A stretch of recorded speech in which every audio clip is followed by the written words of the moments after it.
Kill me! I'm here! Kill me!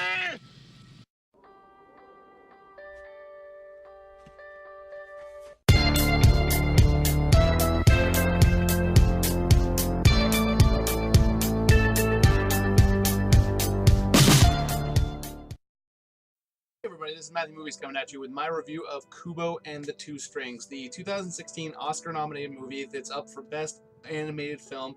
That was made by the same people behind movies like Coraline, Box Trolls, and Paranorman, all three of which I'm actually quite the big fan of. And I've been wanting to check out this movie for quite a while, and I finally got around to watching it recently, and I liked it quite a bit. I didn't like it quite as much as I liked any of the other three films that I mentioned. I think that its story was really interesting, and it had amazing visuals, just like the other films. Like the animation style that these guys are able to just do to perfection is just so impressive.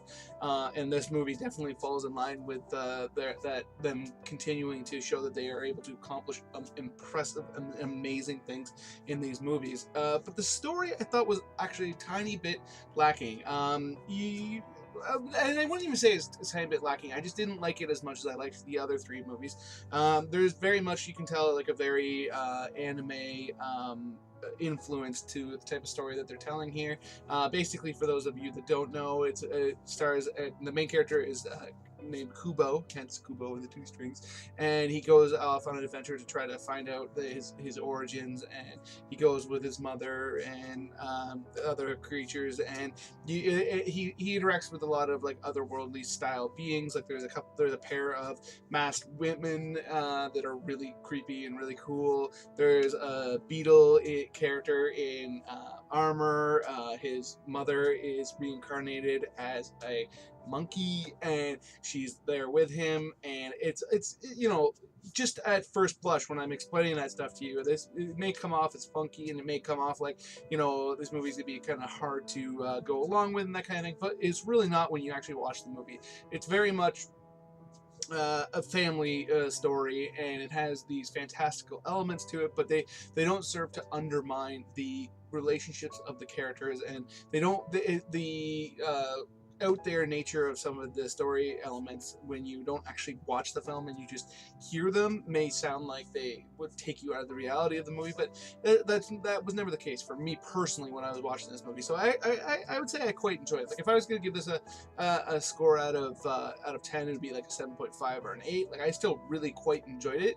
I just personally didn't think it quite lived up to my expectations based on the amount of acclaim that I'd gotten before it and just how much I love those other three films. But otherwise, I think it is really quite fantastic, and I definitely do highly I highly advise, recommend is the word I was looking for, but I highly advise you to go and check this movie out for sure. Yeah, so those are my thoughts on Kubo and the Two Strings. Let me know in the comments below what you thought of it, if you've seen it, if you've seen the other three movies that I mentioned, which again were Coraline, Paranorman, and Box Trolls, where you would put it. I feel like there's probably going to be a lot of people that would put it at the top spot. It's just personally just didn't hit me quite that as well as those other movies did. Please hit that like button. It does awesome things for my channel. It makes it much more likely that other people might discover me. And please hit subscribe if you're new to the channel, and hit that notification button so you know when I'm putting out new content, because I love talking to you guys about movies, and it'd be a shame if you weren't here for me to talk to you. So other than that, have yourself a nice day.